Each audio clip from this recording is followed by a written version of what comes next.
La Iglesia, lugar de la Divina Misericordia.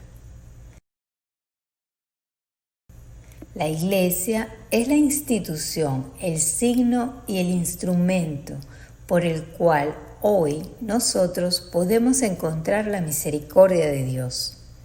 Tal vez sea oportuno recordarnos que el don de la Iglesia es un abismo de misericordia, pues ella prolonga hasta nosotros la misión de gracia del mismo Jesús.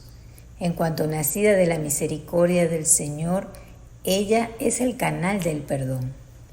Formada por hombres y mujeres pecadores, la Iglesia es en esta tierra la asamblea de los pecadores perdonados. Sin duda, un gran misterio de humildad y de amor que debemos contemplar con corazón humilde y arrepentido. Solo si nos reconocemos pecadores y confesamos la misericordia de Dios, percibimos la santidad de la Iglesia. Pedro y Pablo, que son las dos columnas de la Iglesia, han sido escogidos por Jesús en su debilidad. Pedro negó por 3 veces al Maestro, que amaba, y Pablo lo perseguía en sus discípulos.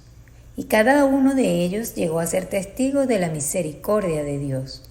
A los pies de la cruz, como en la noche de Pascua, los apóstoles son los primeros en recibir el perdón de Jesús, que les entrega el ministerio de la reconciliación, fundada sobre el testimonio viviente de los apóstoles. La Iglesia, en su debilidad muy humana, es la encarnación de la misericordia de Dios. La vida profunda de la Iglesia, que es la gracia de Dios que nos salva y nos perdona, llega a nosotros a través de varios canales, como la oración y los sacramentos. El perdón de Dios nos llega a nosotros a través de toda la oración de la Iglesia y de su testimonio, y la intercesión por los pecadores atrae el don de la misericordia divina. Muchas oraciones de la Iglesia tienen la finalidad de suplicar o pedir el perdón de Dios. Esto vale en particular por la oración del Padre Nuestro, por la súplica que Él mismo contiene. Perdona nuestras ofensas como nosotros perdonamos a quienes nos ofenden. También las letanías de los santos son una súplica de perdón, sostenida por la oración de los que contemplan cara a cara el misterio insondable de la misericordia infinita de Dios. Igualmente, los sacramentos son inseparables de la gran oración de la Iglesia, la cual es como la realidad viviente que los involucra, los celebra y los actualiza. Ellos son, al mismo tiempo, el centro, el punto de llegada y el manantial de toda la oración y de todo testimonio de fe. La plenitud y la eficacia de la gracia que pasa en ellos nos unen al conjunto de la vida de la Iglesia y de los fieles. Y cada sacramento tiene en su ámbito un aspecto de cura del pecado. Por eso, cada uno de ellos nos libera de las debilidades que serían un obstáculo a la caridad, en el estado de vida o en el ministerio que el sacramento inaugura. Por ejemplo, para vivir la vida matrimonial o sacerdotal o cualquier otro compromiso sacramental. Sin embargo, es el bautismo, el sacramento que de manera muy especial nos confiere el don de Dios para la remisión de todo pecado, y también el sacramento de la reconciliación que celebra la conversión y nos devuelve la amistad o comunión con Dios y los hermanos. Aquí apenas los trataremos en forma resumida. El bautismo, sacramento para la remisión de los pecados. Jesús ha muerto para la salvación de todos y para la remisión de todos los pecados. Esto quiere decir que cada persona, sin excepción, tiene necesidad de ser salvada por Cristo, pues todos somos pecadores, y quien afirme lo contrario es un mentiroso. Y por el hecho que participa de nuestra condición humana, también el recién nacido tiene necesidad de recibir la salvación de Jesucristo. Por eso vemos que desde el siglo II de nuestra era cristiana, la práctica del bautismo de los niños para la remisión de los pecados nos muestra la gratuidad de la gracia para todos. El bautismo es así el primer sacramento que, al hacernos hijos de Dios, nos ofrece la gracia del perdón divino. A partir de este momento, el sacramento de la penitencia o reconciliación debe ser vivido y comprendido como un renovarse de la gracia bautismal, desde el punto de vista de la remisión de los pecados. El perdón sacramental de la reconciliación. El bautismo es el sacramento de la primera conversión de quien accede a la vida de fe, pero el camino de la fe nos llama a una conversión siempre renovada, hasta llegar a ser verdaderos discípulos del Señor. En la medida que tomamos conciencia del persistir de nuestras debilidades y caídas delante de la santidad y del llamado de Dios, sentimos que la conversión no ha terminado. Verdaderamente ella es una gracia, un don de lo alto, pero también es una respuesta, un camino nunca acabado, hasta que Cristo se forme en nosotros, hasta poder decir con San Pablo: no soy yo quien vivo, es Cristo quien vive en mí.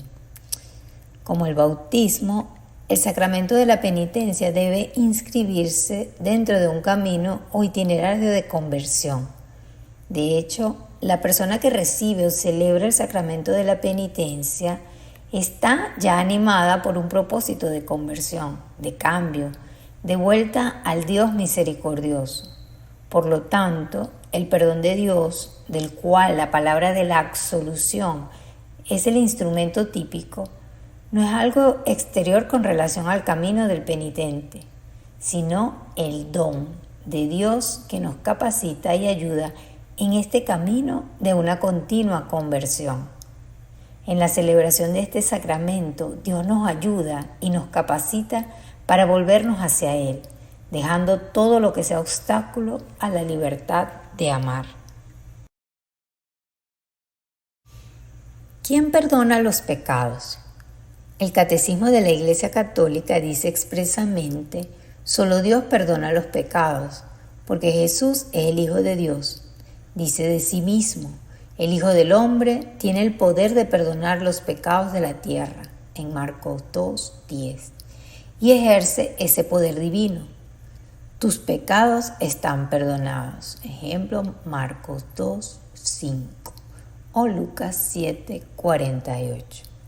Más aún, en virtud de su autoridad divina, Jesús confiere este poder a los hombres para que la ejerzan en su nombre.